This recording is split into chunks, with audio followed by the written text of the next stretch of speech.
بسم اللہ الرحمن الرحیم۔ آج کی ویڈیو میں ہم بات کریں گے کہ کربلا کے شہیدوں کا بدلہ کس نے لیا تھا اور امام حسین علیہ السلام کے قاتلوں کا کیا انجام ہوا تھا۔ صاحب تاریخ طبری لکھتے ہیں کہ عبداللہ بن قیاس، جس نے محمد بن عمار بن یاسر کو قتل کیا تھا، اس نے امام علی مقام امام حسین علیہ السلام کے قاتلوں میں سے مختار ثاقفی کو چند آدمیوں کے نام بتا دیے، جن میں عبداللہ بن اسید جانی، مالک بن نصیر بدی اور حمل بن مالک مہاروی بھی تھے۔ یہ سب اس زمانے میں قادسیہ میں رہتے تھے۔ مختار ثاقفی نے اپنے سرداروں میں سے ایک سردار مالک بن عمر نہدی کو ان کی گرفتاری کے لیے چند سپاہیوں کے ہمراہ بھیجا۔ اس نے جا کر ان سب کو گرفتار کر لیا اور عشاء کے وقت انہیں لے کر مختار ثاقفی کے پاس پہنچا۔ مختار نے ان لوگوں سے کہا، اے اللہ اور رسول اور آل رسول کے دشمنوں، حسین ابن علی کہاں ہیں؟ مجھے بتاؤ، مجھے امام حسین علیہ السلام کی زیارت کراؤ۔ ظالموں، تم نے اس مقدس ذات کو قتل کیا جن پر نماز میں تمہیں درود بھیجنے کا حکم دیا ہے۔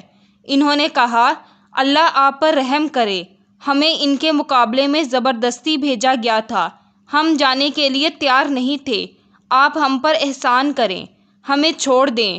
مختار نے کہا کہ نہیں، تم نے نواسۂ رسول صلی اللہ علیہ وسلم پر احسان نہیں کیا، ان پر تمہیں رحم نہیں آیا، تم نے انہیں اور ان کے بچوں کو پیاسا رکھا، پانی نہیں پینے دیا، اور آج ہم سے احسان طلب کرتے ہو۔ پھر بدی سے کہا کہ تم نے حضرت امام حسین علیہ السلام کی ٹوپی اتاری تھی؟ عبداللہ بن کامل نے کہا، جی ہاں، یہی وہ شخص ہے جس نے ان کی ٹوپی اتاری تھی۔ مختار ثاقفی نے حکم دیا کہ دونوں ہاتھ اور دونوں پاؤں کاٹ کر اس کو چھوڑ دیا جائے، یہ اسی طرح تڑپ تڑپ کر مر جائے۔ چنانچہ اس کے حکم پر عمل کیا گیا۔ بدی کے ہاتھوں اور پیروں سے خون کا دھار بہتا رہا، یہاں تک کہ وہ مر گیا۔ اس کے بعد جہنمی اور محاربی کو قتل کر دیا گیا۔ حکیم ایک ایسا شخص تھا جس کا نام حکیم بن طفیل طائی تھا، جس نے کربلا میں حضرت عباس علمدار کے لباس اور اسلحے پر قبضہ کیا تھا اور امام حسین علیہ السلام کو معاذ اللہ تیر مارا تھا۔ مختار ثاقفی نے عبداللہ ابن کامل کو اس کی گرفتاری کے لیے چند سپاہیوں کے ہمراہ بھیجا۔ جب وہ مختار ثاقفی کی طرف پکڑ کر اسے لا رہے تھے، حکیم کے گھر والے عدی بن حاتم، جو کہ حاتم طائی کا بیٹا تھا، اس کے پاس گئے اور کہنے لگے کہ تم مختار سے سفارش کرو کہ ہمارے بھائی کو چھوڑ دیں۔ عدی بن حاتم مختار ثاقفی کے پاس پہنچا اور سفارش کرنے لگا۔ وہ عدی کے ساتھ عزت کے ساتھ پیش آیا، اسے اپنے پاس بٹھایا۔ عدی نے اپنے آنے کی غرض بیان کی۔ مختار نے کہا، اے ابو ظریف، کیا آپ کا قاتلان حسین کے لیے بھی سفارش کرتے ہو؟ اس نے کہا کہ حکیم پر جھوٹا الزام ہے، اس نے ایسا کچھ نہیں کیا۔ ادھر حکیم کو ابھی مختار ثاقفی کے پاس لایا نہیں گیا تھا، سپاہی اسے لے کر آ رہے تھے اور وہ راستے میں ہی تھے جب ان سپاہیوں کو خبر ہوئی کہ عدی بن حاتم، جو کہ اس وقت مختار ثاقفی کے پاس بیٹھا ہے اور حکیم کی سفارش کر رہا ہے، اور مختار ثاقفی نے اس کی سفارش بھی قبول کر لی ہے، وہ حکیم کو رہا کر دے گا، تو ان سپاہیوں نے راستے میں ہی اس قاتل کو انجام تک پہنچا دیا۔ انہوں نے اسے ایک کمرے میں بند کیا اور کہا کہ تو نے حضرت عباس ابن علی کے کپڑے اتارے تھے، ہم تیری زندگی میں تیرا لباس اتاریں گے۔ چنانچہ ان لوگوں نے اسے بالکل ننگا کر دیا۔ پھر کہا، تو نے حسین ابن علی کو تیر مارا تھا، ہم تجھے تیروں کا نشانہ بنائیں گے۔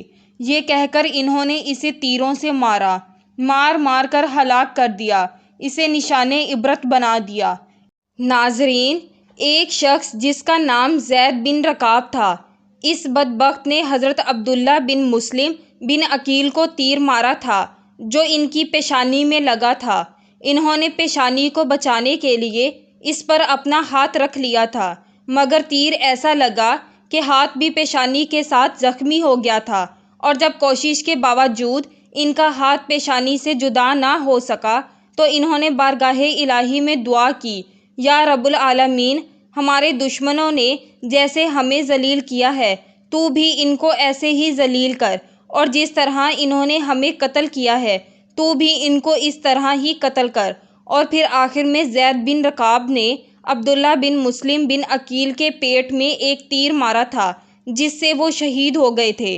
ابن رکاب کہا کرتا تھا کہ ان کے پیٹ کا تیر تو میں نے آسانی سے نکال لیا، مگر جو تیر پیشانی میں لگا، کوشش کے باوجود وہ تیر نہ نکل سکا۔ مختار ثاقفی نے ابن کامل کو اس کی گرفتاری کے لیے روانہ کیا۔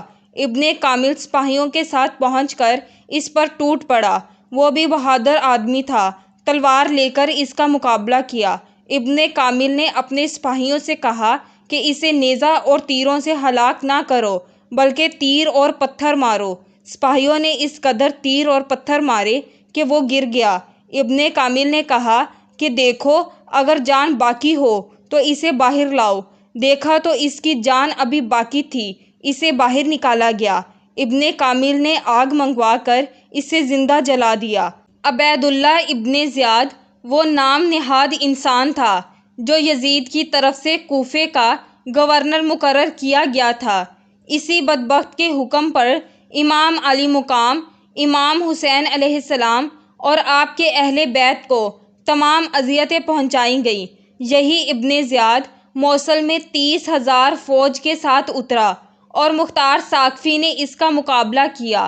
مختار ثاقفی نے ابراہیم بن مالک اشتر کو اس کے مقابلے کے لیے ایک فوج دے کر موصل میں، جہاں موصل سے تقریباً 50 کلومیٹر کے فاصلے پر دریائے فرات کے کنارے دونوں لشکروں میں مقابلہ ہوا اور صبح سے شام تک خوفناک جنگ جاری رہی۔ جب دن ختم ہونے والا تھا، اس وقت ابراہیم کی فوج غالب آ گئی اور ابن زیاد کو شکست ہوئی۔ اس کی فوج بھاگ کھڑی ہوئی۔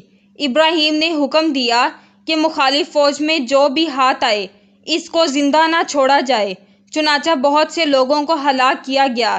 اسی ہنگامے میں ابن زیاد بھی فرات کے کنارے محرم کی 10 تاریخ سن 67 ہجری کو ہلاک کیا گیا۔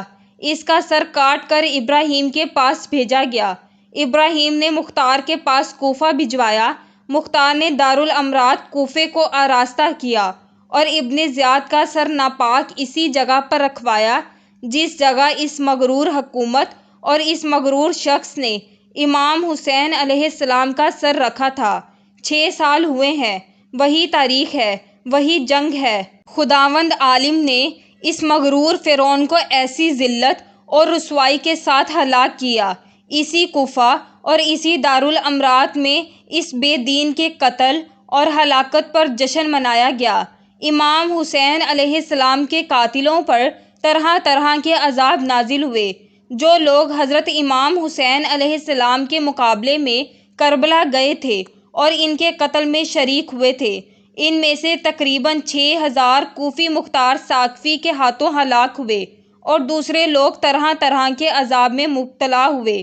علماء کرام فرماتے ہیں کہ ان میں سے کوئی نہ بچا جس نے آخرت کے عذاب سے پہلے اس دنیا میں سزا نہ پائی ہو، اس دنیا کا عذاب نہ پایا ہو۔